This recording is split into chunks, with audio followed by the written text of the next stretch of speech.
Have you ever seen something so true that it broke you? Have you ever witnessed something that shook you and numbed your mind? It doesn't happen all at once. It starts with a single moment, a glimpse behind the curtain. You realize the world isn't what they told you it was. People aren't who they pretend to be. And meaning? You must know how everything works. It's your personal right. It's not handed to you. You build it, or you drown searching for it. That's when the silence begins. You start noticing the emptiness in laughter, the masks in every crowd, the way comfort feels like a drug, numbing, never healing. Awareness creeps in like light under a locked door. At first, it's beautiful. Then it burns. Because once you see too much, you can't go back. The old illusions die, and with them, your innocence. You thought understanding would set you free, but it only made the cage visible. That's the first curse of knowing. You wake up and realize no one else has. Clarity is never free. It takes something from you each time it gives. At first, awareness feels like power. You speak differently, move differently, watch others chase shadows, and think, I've escaped the game. But the truth is, you've only stepped outside it. And from there, you can see everything rotting underneath. You notice how conversations are rehearsed, how love is often a performance, how people confuse comfort with happiness. You realize that most of what holds the world together is fear. Fear of being forgotten, of being seen, of being alone. And yet, knowing that doesn't make you immune. You still crave connection. You still reach out, hoping someone else has seen what you've seen. But most people look away. They prefer the lie, because it's warm. That's when loneliness begins to set in. The world keeps spinning, but you've stepped out of rhythm. You start drifting in conversations, answering questions you no longer believe in. You can't unsee the strings. You can't unhear the silence behind every word. And the cruelest part? You begin to envy the blind. Those who still laugh without hesitation. Those who can live without dissecting the meaning of every heartbeat. That's the true cost of clarity. Not madness, not despair, but isolation. The quiet understanding that awareness has made you a stranger in your own life. There comes a point where the mind turns against itself. Not in rage, but in precision. You begin dissecting everything you are. Every belief, every habit, every word that leaves your mouth. Awareness becomes a blade, and you are both the surgeon and the patient. You start to question why you do anything, why you chase validation, why you pretend to care about things that no longer hold weight. The mirror becomes unbearable, not because of what it shows, but because of what it reminds you of, the person you pretended to be before you knew better. You try to speak, but your voice feels foreign.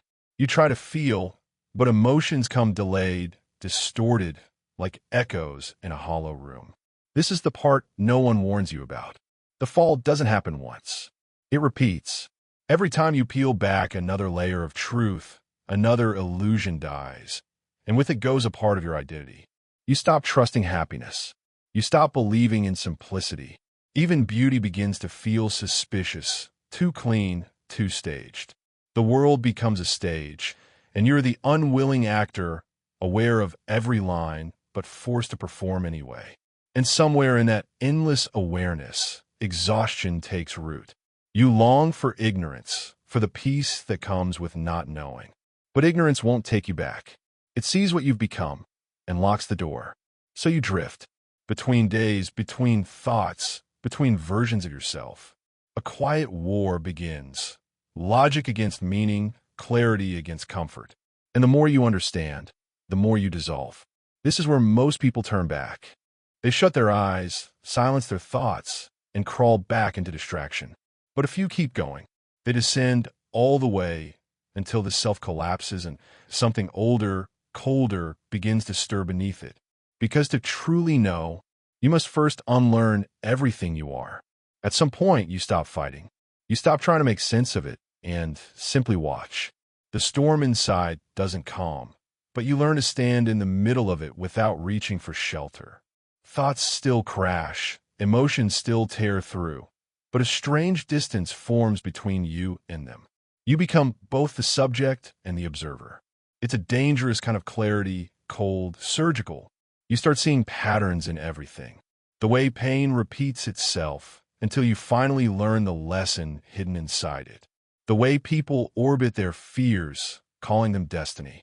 The way you, too, built your identity out of the need to be understood. And now that need is gone. Not healed, just absent. You look at people, and you see stories playing on loops. You see the same arguments recycled with new faces. The same hopes dressed in different clothes. It's almost beautiful. The tragic symmetry of human nature. That's when you realize something. You've crossed a line. You no longer react to life, you analyze it. You're not living in the play anymore. You're studying the script. And yet, this awareness doesn't numb you completely. There's still something faint, fragile, that hurts when you look at it too long. It's the memory of innocence. The part of you that once believed in uncomplicated joy. You can observe pain, but you can't escape it. Understanding doesn't make it vanish. It only makes it make sense. And that's its own kind of torment. To see every reason for suffering and still feel it anyway. But buried inside that torment is the first real lesson of knowing. Eventually, the storm quiets, not because it's over, but because you stop fighting it. You begin to observe. The pain, the confusion, the isolation, they're still there, but something inside you has changed. You no longer react. You analyze. You start noticing patterns. How people destroy what they fear. How they lie to protect meaning. How suffering always hides under the mask of routine. You realize that awareness isn't madness. It's data. It's the raw feed of existence without the filter society provides. And the moment you see the machinery, you understand why most people choose blindness. You study silence. You learn that silence isn't empty. It's full of answers that words can't carry. You watch people speak, and you hear the wounds behind their sentences. You see how trauma becomes identity, how love turns into dependency, how comfort becomes decay. And for the first time, you stop blaming them. Because you understand they're asleep not out of weakness, but out of necessity. They don't want to see the truth because the truth demands transformation. And transformation hurts. You begin documenting your own reactions, your impulses, your doubts, your fears. Each one a clue, a fingerprint of the human condition. You realize that most suffering comes not from what happens to us, but from how we interpret it. Meaning is both the poison and the cure. So you start testing yourself. You sit in discomfort. You let your emotions breathe. You stop running from the dark corners of your mind and start exploring them, like a scientist tracing constellations inside chaos. And in that brutal clarity, you begin to see something holy in the pain. Not in a religious sense, but in the raw, unfiltered truth that everything broken still belongs. You're no longer drowning. You're watching the water. And that's when the curse begins to turn. Awareness starts to resemble power. Then one morning, or maybe one midnight, something shifts. It isn't dramatic. There's no burst of music, no divine voice from the sky. Just a strange, still silence and a single realization. You were never cursed by awareness. You were cursed by resistance. It wasn't knowledge that broke you. It was your refusal to accept it. The truth has always been simple. The world is imperfect, people are fragile, and meaning must be built, not found. But you kept searching for purity in chaos, logic in pain, permanence in a world that only knows change. That's what drove you mad, the war against what simply is. You finally see that understanding doesn't have to be a burden. It can be a tool, a scalpel that cuts away illusion without cutting the heart. You learn that the purpose of awareness isn't to fix the world, but to witness it without distortion. To see the beauty inside decay, the lesson inside loss, the order inside madness. And for the first time, you stop fighting the weight of knowing. You let it rest on your shoulders like armor, not chains. Because the pain never leaves, it just becomes familiar. It becomes strength in disguise. This is the quiet revelation. You don't escape the darkness by denying it. You become light by understanding it. Everything you feared, everything you ran from, it was never your enemy. It was your initiation. And now, for the first time, you are awake, not as a victim of knowing, but as its keeper. You start small. A morning ritual, a single habit done with full awareness. You breathe, not to calm yourself, but to notice that you're still here. After everything has fallen apart, survival becomes an art of precision. You stop chasing grand purpose and start building quiet structure, a rhythm of small, deliberate acts. Washing a cup, writing a sentence, holding eye contact long enough to remember that the world still moves. Clarity teaches you discipline. If nothing is guaranteed, then every choice matters. You begin treating your mind like a craft, sharpening it, testing it, refusing to let it rot in cynicism. People think awakening means floating above life. It doesn't. It means descending back into it with open eyes, carrying both the beauty and the rot without flinching. You accept that pain is not a punishment, but a pulse, a reminder that consciousness is alive and learning. The world hasn't changed. You have. You no longer demand that reality bend to your expectations. You learn to bend your expectations toward reality. That's where quiet power begins, in the balance between surrender and control. And in that stillness, you sense something new growing inside you. Not hope, exactly, but direction. A will forge from understanding. A calm defiance that says, I will build anyway. Because awareness isn't an ending. It's the beginning of conscious creation, the moment you start designing your life with full knowledge of its fragility. Rebuilding gives you structure, but mastery, that comes when you realize the structure itself must obey you. Most people live like passengers inside their own body, their emotions driving the wheel. You stepped out of that trance. Now you learn the hardest art, commanding yourself. You start noticing how quickly emotions demand obedience. Anger wants a reaction, fear wants retreat, pleasure wants surrender. But awareness lets you pause before responding. That pause is not emptiness, it's authority. It's where choice lives. You begin to understand that real power doesn't roar, it directs quietly. It's in the steady tone when others shout. They still gaze when chaos erupts. The unbroken breath in moments meant to shatter you. You practice control like an ancient discipline. Not suppression, command.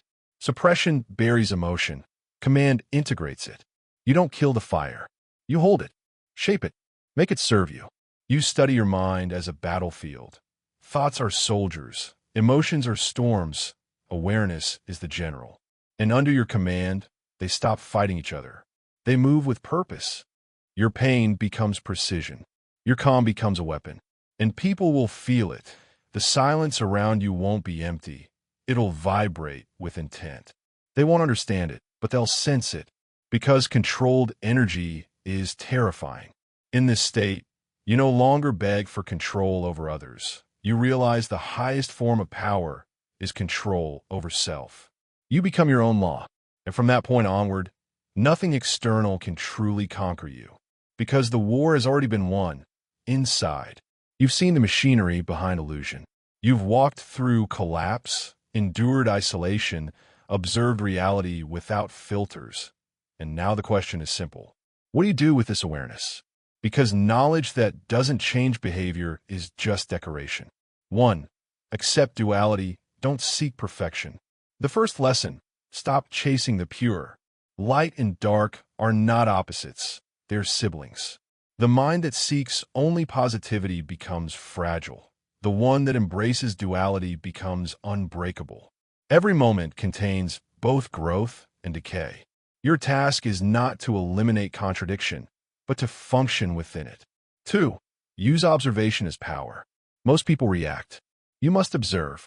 When someone insults you, pause before emotion answers. When pain arises, study it like data. Observation creates distance, and distance creates control. This is how awareness turns into strength, by creating a gap between impulse and response. 3. Master solitude before influence.